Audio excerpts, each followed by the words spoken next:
2026.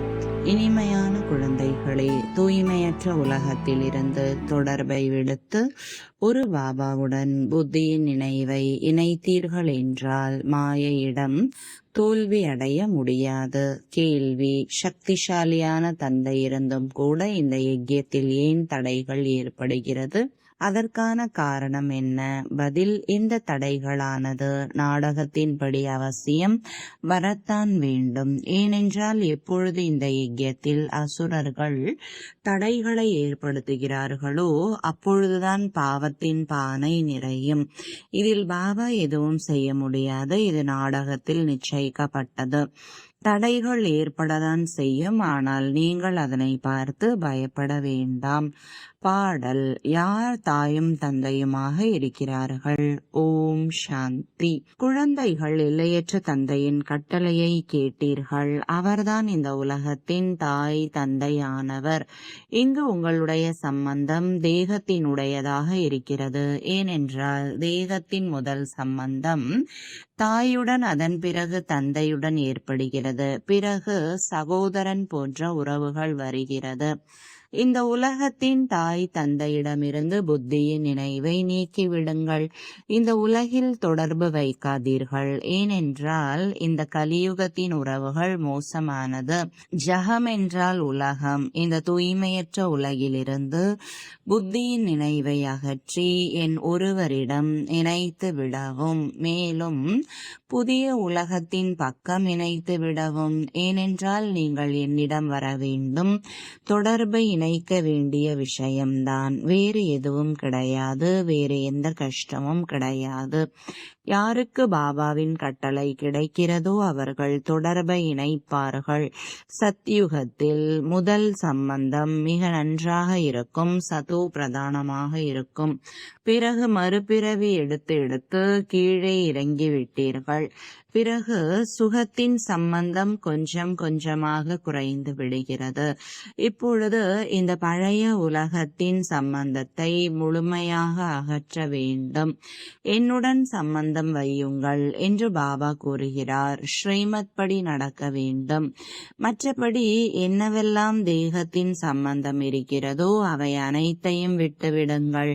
விநாசம் என்பது ஏற்படத்தான் போகிறது. பாபா யாரை பரமபிதா என்று கூறுகிறார்களோ அவரே நாடகப்படி இப்பொழுது சேவை செய்கிறார் என்பது குழந்தைகளுக்கு தெரியும். அவரும் கூட நாடகத்தின் பந்தனத்தில் கட்டுப்பட்டவராக உள்ளார். அவர் சர்வ சக்திவான் என்று மனிதர்கள் நினைக்கிறார்கள்.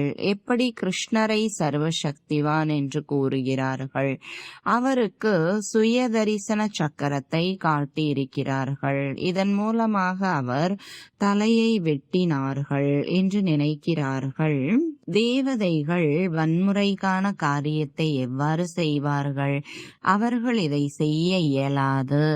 அகிம்சை எனும் மேலான தர்மத்தை கொண்டவர்கள் என்பது தேவதைகளின் புகழ். அவர்களுக்கு துக்கம் கொடுப்பதற்கான எண்ணம் வர இயலாது. யாருக்கு என்ன புத்தியில் தோன்றுகிறதோ அதை எழுதி வைத்து விட்டார்கள். எவ்வளவு தர்மத்திற்கு நிந்தனை ஏற்பட்டு விட்டது. இந்த சாஸ்திரங்களில் மாவில் உப்பு போட்ட அளவிற்கு தான் உண்மை இருக்கிறது. ருத்ர ஞான யஜ்யம் படைக்கப்பட்டது என்று எழுதப்பட்டுள்ளது. அதில் அசுரர்கள் தடைகளை ஏற்படுத்தினார்கள் என்றும் கூறப்பட்டு உள்ளது. அபலைகளுக்கு கொடுமைகள் நடந்தது என்றும் கூறியுள்ளார்கள். இது சரியாக எழுதப்பட்டதுதான். சாஸ்திரங்களில் எது சத்தியம் எது பொய் என்பது இப்பொழுது உங்களுக்கு தெரியும். இந்த ருத்ர ஞான யஜ்யத்தில் தடைகள் வரதான் செய்யும் என்று பகவான் அவரே கூறுகிறார். இது நாடகத்தில் பதிவானது. பரமாத்மா உடன் இருக்கிறார் என்றால் அனைத்து தடைகளையும் அகற்றலாமே என்று சொல்ல முடியாது. இதில் பாபா என்ன செய்ய முடியும்? நாடகத்தில் இது நடக்கத்தான் வேண்டும். அனைவரும் இதில் தடைகளை ஏற்படுத்தினால்தான் பாவத்தின் பானை நிறையும். நாடகத்தில் எது பதிவாகியுள்ளதோ அது நடந்தே தீரும்.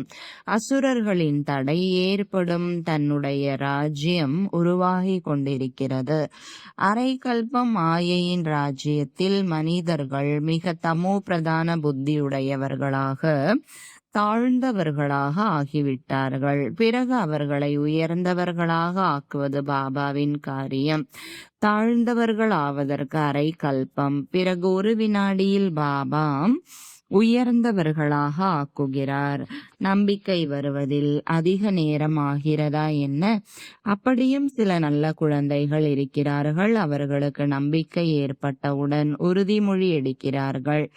ஆனால் மாயை பயில்வான் அல்லவா, மனதில் புயலை ஏற்படுத்துகிறது. ஆகவே காரியத்தில் கொண்டு வராமல் இருக்க முயற்சி செய்ய வேண்டும்.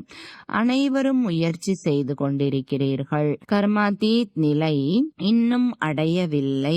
கர்மேந்திரியங்கள் மூலமாக ஏதேனும் தவறுகள் நடந்து விடுகிறது. கர்மாதீத் நிலையை அடைய இடையிடையே ஏதாவது தடைகள் ஏற்படும். முயற்சி செய்து கடைசியில்தான் கர்மாதீத் நிலை ஏற்படும். பிறகு இந்த சரீரத்தில் இருக்க மாட்டீர்கள். எனவே நேரமாகிறது.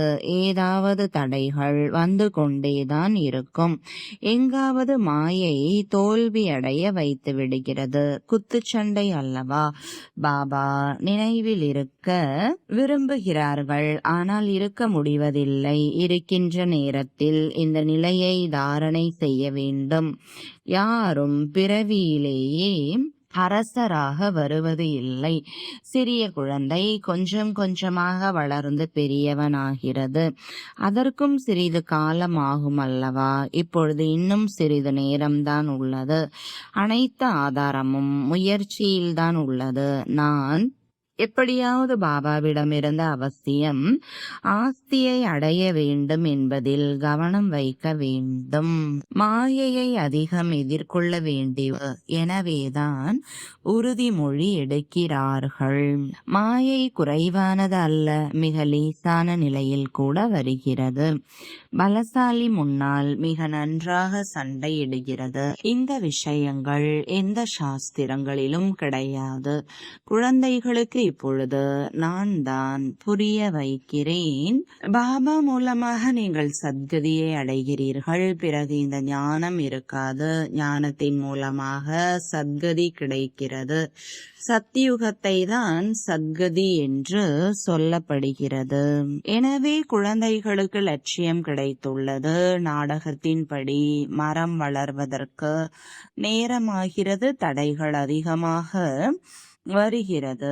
மாற்றம் ஏற்படத்தான் வேண்டும். சூழியிலிருந்து வைரத்தை போல ஆக வேண்டும். இரவுக்கும் பகலுக்கும் வேறுபாடு இருக்கிறது. தேவதைகளுக்கு ஆலயங்களை உருவாக்கி கொண்டே இருக்கிறார்கள். பிராமணர்கள் நீங்கள் ஆலயங்களை கட்டுவதில்லை, ஏனென்றால் அது பக்தி மார்க்கம். இப்பொழுது பக்தி மார்க்கம் முடிந்து ஞான மார்க்கத்தின் மூலமாக தெய்வீக உலகம் வரப்போகிறது என்பது உலகத்தில் யாருக்கும் தெரியாது. இது குழந்தைகளுக்கு மட்டும்தான் தெரியும். கலியுகம் இன்னும் குழந்தையாக இருக்கிறது என்று மனிதர்கள் நினைக்கிறார்கள். அவர்களுக்கு முழு ஆதாரமும் சாஸ்திரத்தில் உள்ளது. குழந்தைகளுக்கு பாபா வந்து சாஸ்திரங்களின் சாரத்தை புரிய வைக்கிறார்.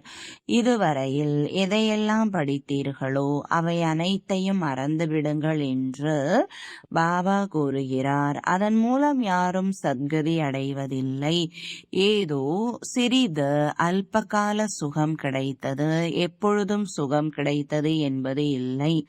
இது அல்பகால காக்கை எச்சத்திற்கு சமமான சுகம்.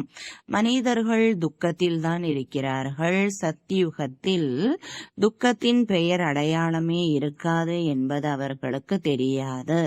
அவர்கள் சத்தியுகத்தில் அது போன்ற விஷயங்களை எழுதி எழுதிவிட்டார்கள். அங்கு கிருஷ்ணபுரியில் கம்சன் இருந்தான் என்றெல்லாம் எழுதிவிட்டார்கள். கிருஷ்ணர் சிறையில் பிறவி எடுத்தார் என்றெல்லாம் எழுதிவிட்டார்கள். இவை அனைத்தும் கட்டுக்கதைகள் என்பதை பாபா இப்பொழுது சத்தியத்தை புரிய வைத்த பிறகு நாம் புரிந்து கொண்டோம். தந்தை வந்துதான் உண்மையான கண்டத்தை உருவாக்குகிறார்.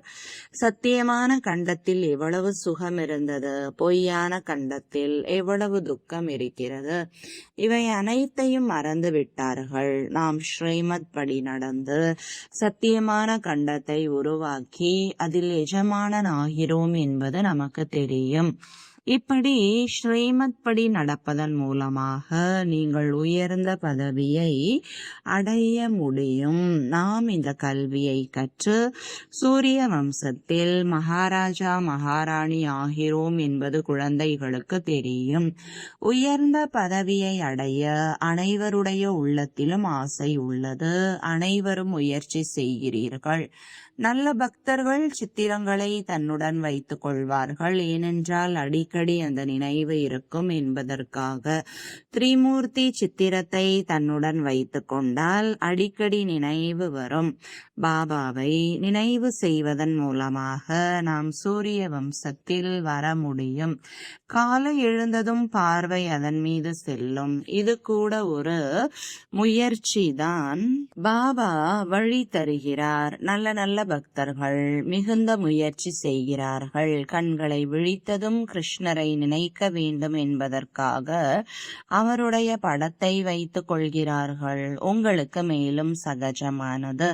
சகஜமான நினைவு வரவில்லை, மாயை தொல்லை தருகிறது என்றால் இந்த சித்திரங்கள் உதவியாக இருக்கும். சிவபாபா நம்மை பிரம்மா மூலமாக விஷ்ணுபுரிக்கு எஜமானனாக ஆக்குகிறார். நாம் பாபாவின் மூலமாக உலகின் எஜமானர் ஆகிறோம். இந்த நினைவில் இருந்தாலே அதிகமான உதவி கிடைக்கும். பாபா, உன் நினைவு அடிக்கடி மறந்து விடுகிறது என்று எந்த குழந்தைகள் கூறுகிறார்களோ அவர்களுக்கு சித்திரத்தை முன்னால் வைத்துக் கொள்ளுங்கள். அப்பொழுது பாபா மற்றும் ஆஸ்தியின் நினைவு வரும் என்று பாபா வழி கூறுகிறார். ஆனால் பிரம்மாவை நினைவு செய்யக்கூடாது. திருமணம் நிச்சயமாகிவிட்டது. பிறகு இடைத்தரகரை யாராவது நினைவு செய்வார்களா என்ன?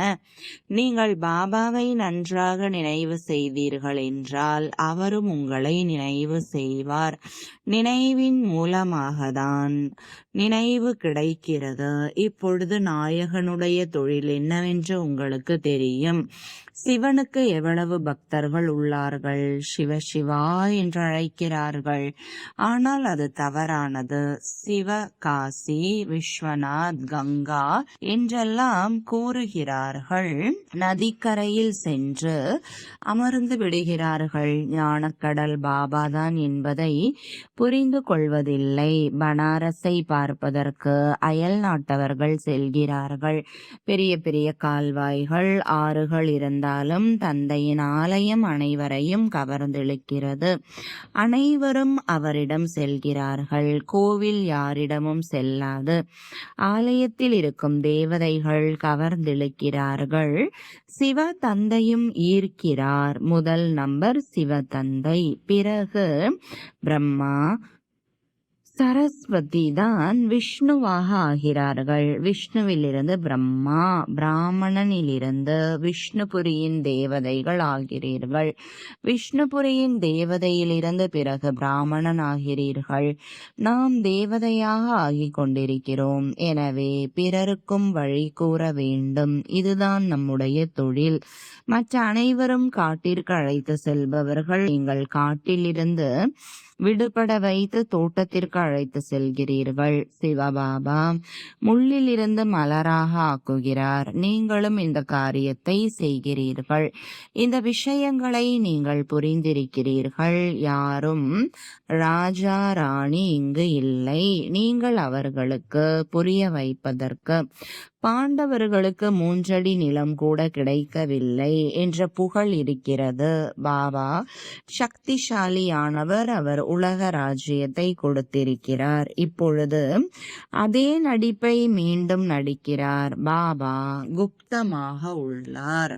கிருஷ்ணருக்கு எந்த தடைகளும் வர இயலாது. இப்பொழுது பாபா வந்திருக்கிறார்.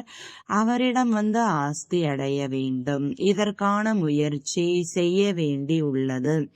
நாளுக்கு நாள் புது புது கருத்துகள் வெளிப்பட்டு கொண்டே இருக்கிறது. கண்காட்சியில் புரிய வைக்கும் பொழுது நல்ல தாக்கம் வெளிப்படுகிறது. அதனை நாம் பார்க்கிறோம். கண்காட்சியில் நல்ல பிரபாவம் ஏற்படுகிறதா, ப்ரொஜெக்டர் சேவையில் நல்ல தாக்கம் ஏற்படுகிறதா என்பதை பார்க்க வேண்டும். கண்காட்சியில் புரிய வைக்கும் பொழுது முகத்தை பார்த்து புரிய வைக்க முடியும். புரிந்திருக்கிறீர்கள். தந்தைதான் கீதையின் பகவான். எனவே பாபாவிடமிருந்து சொர்க்கத்தின் ஆஸ்தியை அடைய முயற்சி செய்ய வேண்டும். 7 நாட்கள் கொடுக்க வேண்டும். எழுதி வாங்குங்கள். இல்லை என்றால் வெளியில் செல்லும் பொழுது மாயை மறக்க வைத்துவிடும். நாம் தான் 84 பிறவிகள் எடுத்து இருக்கிறோம். இப்பொழுது வீட்டிற்கு செல்ல வேண்டும். தமோ பிரதானத்திலிருந்து சதோ பிரதானமாக ஆக வேண்டும். இந்த சித்திரங்கள் உடனிருக்க வேண்டும். மிக நல்ல சித்திரங்கள். லக்ஷ்மி நாராயணர் இந்த ராஜ்யத்தை எப்படி எப்பொழுது அடைந்தார்கள் என்பது பிர்லாவுக்கு கூட தெரியாது. ஆனால் உங்களுக்கு தெரியும். எனவே மிகுந்த மகிழ்ச்சி இருக்க வேண்டும். லக்ஷ்மி நாராயணருடைய சித்திரத்தை எடுத்து உடனே யாருக்காவது புரிய வைக்கவும். அவர்கள் இந்த பதவியை எப்படி அடைந்தார்கள், இந்த விஷயங்கள் புத்தியின் மூலம் புரிந்து கொண்டு புரிய வைப்பதற்கான விஷயங்கள். லட்சியம் மிக உயர்ந்தது. யாருக்கு எப்படி ஆசிரியர் இருக்கிறார்களோ அப்படிதான் சேவை செய்கிறார்கள். தன்னுடைய நிலைப்படி எந்த ஆசிரியர் எப்படி பரிபாலனை செய்கிறார் என்பதை பாபா பார்க்கிறார். அனைவருக்கும் போதை உள்ளது. ஆனால் புரிய வைப்பவர் எவ்வளவு சக்திசாலியாக உள்ளார்களோ அவ்வளவு நல்ல சேவை நடக்கும் என்று நம் புத்தி கூறுகிறது. அனைவரும் புத்திசாலியாக இருப்பது இல்லை. அனைவருக்கும் ஒரே மாதிரியான ஆசிரியர் கிடைப்பது இல்லை. எப்படி கல்பத்திற்கு முன்பு நடந்ததோ அப்படியே நடந்து கொண்டிருக்கிறது. தன்னுடைய நிலையில் நிலைத்திருங்கள் என்று தந்தை கூறுகிறார். கல்பத்திற்கான விளையாட்டு. கல்பத்திற்கு முன்பு எப்படி முயற்சி செய்தோமோ அப்படியே செய்து கொண்டிருக்கிறோம் என்பதை பார்க்கின்றோம். எது நடந்தாலும் கல்பத்திற்கு முன்பு மாதிரியே என்று கூறுகிறோம் அல்லவா? பிறகு மகிழ்ச்சியும் இருக்கிறது, அமைதியும் இருக்கிறது. கர்மங்களை செய்தாலும் பாபாவை நினைவு செய்யுங்கள் என்று பாபா கூறுகிறார். புத்தியின் தொடர்பு அங்கே மாட்டி இருந்தால் மிக நன்மை கிடைக்கும். யார் செய்கிறார்களோ அவர்கள் அடைவார்கள். நல்லதை செய்தால் நல்லதே கிடைக்கும். மாயையின் வழிப்படி அனைவரும் தீயதை செய்கிறார்கள். இப்பொழுது ஸ்ரீமத் கிடைக்கிறது. நல்லதை செய்தீர்கள் என்றால் நன்மை ஏற்படும். ஒவ்வொருவரும் தனக்காகவே முயற்சி செய்கிறார்கள். எப்படி செய்கிறார்களோ அப்படி அடைவார்கள்.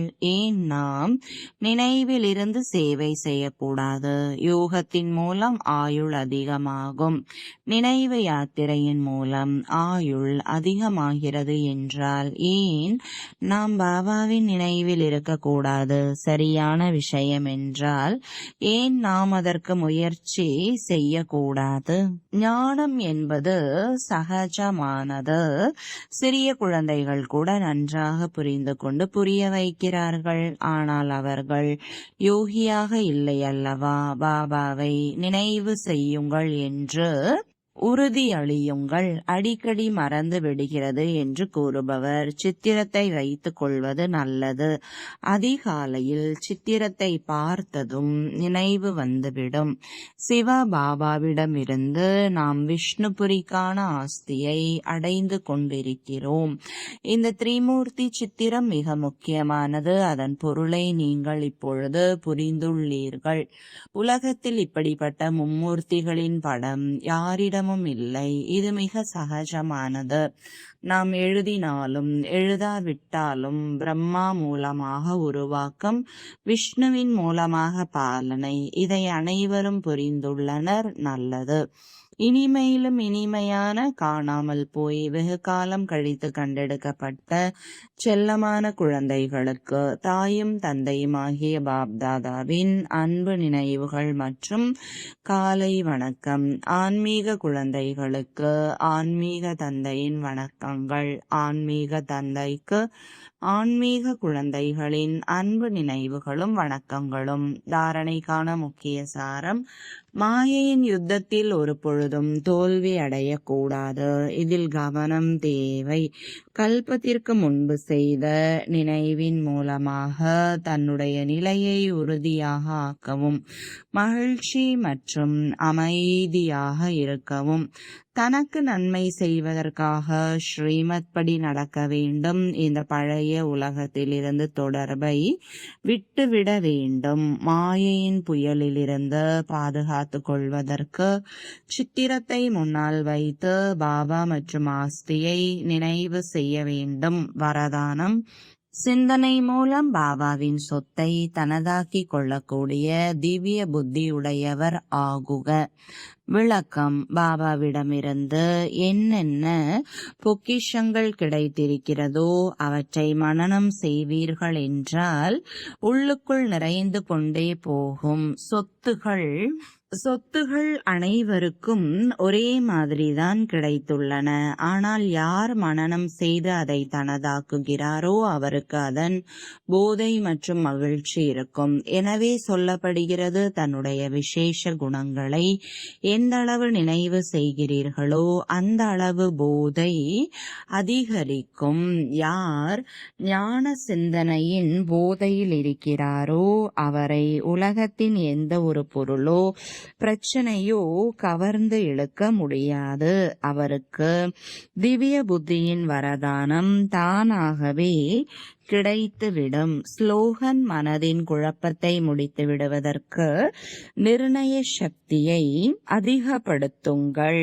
அவ்யக்த சமிஞ்சை: மகான் ஆக வேண்டும் என்றால் இனிமை மற்றும் பணிவின் குணத்தை தாரணை செய்யுங்கள். நாமே எப்பொழுதும் வளைந்து கொடுத்து கொண்டே இருக்கிறோம் என்று நினைக்காதீர்கள். ஆனால் எனக்கு எந்த ஒரு மரியாதையும் இல்லை. யார் வளைந்து கொடுப்பது இல்லையோ அல்லது பொய் பேசுகிறார்களோ அவர்களுக்கு தான் மதிப்பு உள்ளது என்று இல்லை. இது அல்ப காலத்திற்கானது. ஆனால் நீங்கள் தொலைநோக்கு புத்தி வையுங்கள். இங்கே எத்தனை பேருக்கு முன்னால் வளைந்து கொடுக்கிறீர்களோ, அதாவது பணிவின் குணத்தை கடைபிடிக்கிறீர்களோ, அப்பொழுது முழு கல்பத்திலும் அனைத்து ஆத்மாக்களும் முன்னால் வந்து வணங்குவார்கள். சத்யுக திரேதா யுகத்தில் ராஜாவின் மரியாதையில் தலையால் அல்லாமல் மனதால் வணங்குவார்கள் மற்றும் துவாபர கலியுகத்திலும் தலை வணங்குவார்கள். ஓம் சாந்தி.